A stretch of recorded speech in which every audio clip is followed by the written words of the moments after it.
بسم اللہ الرحمن الرحیم۔ السلام علیکم ورحمۃ اللہ وبرکاتہ۔ بیٹا، آپ کے دونوں کلپ میں نے بڑی توجہ کے ساتھ سنی ہیں۔ اس قسم کے کاروبار ہماری سوسائٹی میں اس سے پہلے بھی رن ہوتے رہے ہیں اور فلاح بھی ہوتے رہے ہیں اور کامیاب بھی ہوتے رہے ہیں۔ میں آپ کو ایک ایسا کرائٹیریا بتاؤں گا کہ جس میں آپ یعنی جو اللہ تعالیٰ نے نور بصیرت مجھے دی ہے اس کی روشنی میں، کہ اللہ رب العزت نے جو نور بصیرت دی ہے اس کی روشنی میں جو میں آپ تک بات ٹرانسفر کر رہا ہوں، اس کو آپ اس کو فارمولا سمجھ لیں، وہ قانون سمجھ لیں۔ اس قانون کا اطلاق اگر اس پر ہوتا ہے یا کسی بھی ایسے بزنس پر ہوتا ہے، اس قانون کا اطلاق تو آپ سمجھ لیں کہ وہ جائز ہے۔ مثلا ایک پیمانہ ہے جس کو فٹا عام لفظوں میں کہتے ہیں۔ آپ کی لکیریں تیری میری آپ کھینچتے ہیں، لیکن ان لکیروں کو چیک کرنے کا جو معیار ہے وہ پیمانہ ہے، وہ فٹا ہے۔ اسی طرح ایک معیار ہے قرآن اور ایک معیار ہے حدیث صلی اللہ علیہ وسلم۔ ان دونوں کے معیار سے ہم نے جج کرنا ہے کون سی چیز فائدہ مند ہے اور کون سی چیز غیر فائدہ مند ہے۔ حدیث رسول صلی اللہ علیہ وسلم ہے، خیر الناس من ینفع الناس، تم میں سے بہتر وہ ہے جو لوگوں کے لیے بہتر ہے۔ کوئی بھی ایسا بزنس جس میں اشتراکیت موجود ہے، مشترکہ بزنس ہوتا ہے، کمبائن بزنس ہوتا ہے، افراد اس میں شامل ہوتے ہیں، اگر وہ کسی ایک بندے کو پروموٹ کر رہا ہے، کوئی ایک بندہ، کوئی چند بندے، کوئی چند اشارفیاں یعنی آپ سمجھ لیں کہ امیر لوگ، وہ اس سے پیسہ سمیٹ رہے ہیں اور غریب جو ہے وہ دھکے کھا رہا ہے، تو ایسا کوئی بھی بزنس چاہے وہ انفرادی سطح پر ہو یا اجتماعی سطح پر ہو، وہ مناسب نہیں۔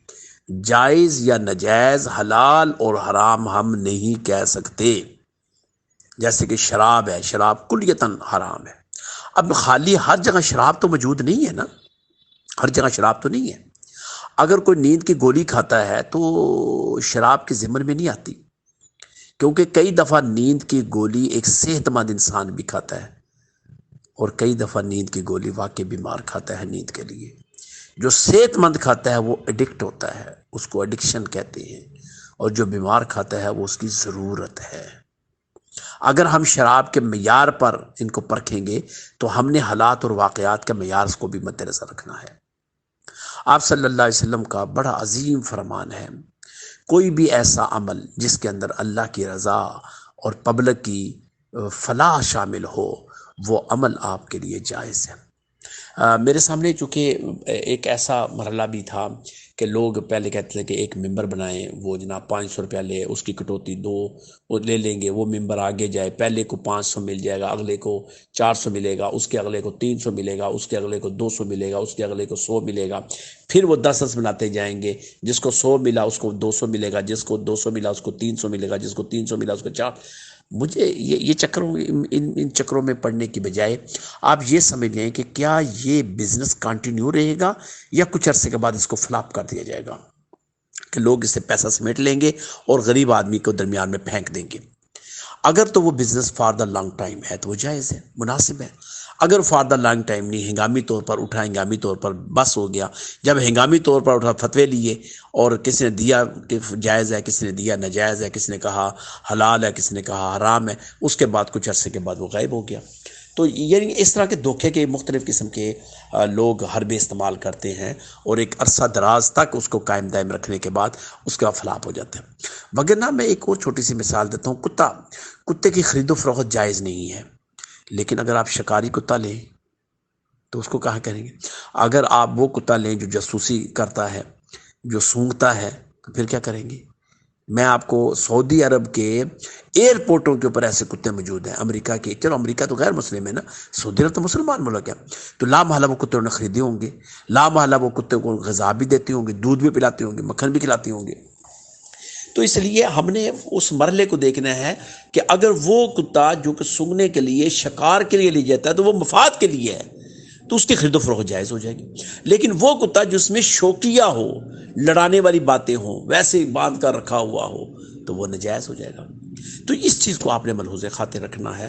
تو اس کو جب ملحوظ خاطر رکھ کر آپ سٹڈی کریں کہ یہ بزنس کب شروع ہے، کب سے ہے اور کب تک رہے گا؟ آیا جتنی ٹیمیں اس کے اوپر کام کر دیں گے لانگ ٹائم ہے، یا یہ ایک 10 30 35 40 سال سے چل رہا ہے اور آپ اس میں شامل ہوئے ہیں، اور جب آپ کا فائدہ ہو جائے گا تو آپ الگ ہو جائیں گے، پھر یہ شامل ہو جائے گا، پھر تو سمجھ میں آتی ہے۔ لیکن اگر یہ چند دن ہوئے، اس کی گروتھ کو چند دن ہوئے ہیں، اب نہیں پتہ یہ کہاں تک جائے گا، تو یہ چیزیں پھر اس کو چیک کرنا پڑے گا۔ ورنہ ہمارے ملک میں آپ سمجھتے ہیں لاہور ہے مثلا، لاہور کے اندر کوڑا کرکٹ بکتا ہے، کوڑا کرکٹ بکتا ہے، اور آج حالانکہ کوڑا کرکٹ آپ یہ سمجھ لیں کہ وہ تو رف چیز ہے، تو اب کوئی بندہ ٹھیکہ جا کر لے لے اور 4 بندے مل کر کسی ایک سیکٹر کا 10 لاکھ روپے کا ٹھیکہ لے لے اور اس کوڑے کو وہاں سے اٹھائیں اور اٹھا کر آگے جا کر سیل کریں، تو آپ کیا کہیں گے؟ کوڑے کے پیسے جائز ہے کہ نہیں جائز ہے؟ ایک بندہ کہتا ہے کہ تم 10,000 کا کوڑا اٹھا لو جی، وہ آگے 15,000 کا بیچتا ہے، 5,000 نفع لیتا ہے، وہ آگے 16,000 کا بیچتا ہے، وہ آگے 18,000 کا بیچتا ہے، وہ آگے 40,000 کا بیچتا ہے، وہ آگے 50,000 کا بیچتا ہے، تو یہ سارے نفع ہیں نا۔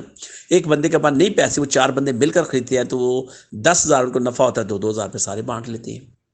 تو اگر اس قسم کا کوئی عمل، اب کوڑا خریدنا اور یا کوڑے کو پھینکنا یہ کسی کے لیے نقصان کا باعث نہیں ہے، اگر اس قسم کے عمل سے آپ کو فائدہ پہنچتا ہے، اس قسم کے عمل سے آپ کے لیے روزگار کے ذرائع نکلتے ہیں، تو اس میں کوئی حرج نہیں، آپ کر سکتے ہیں۔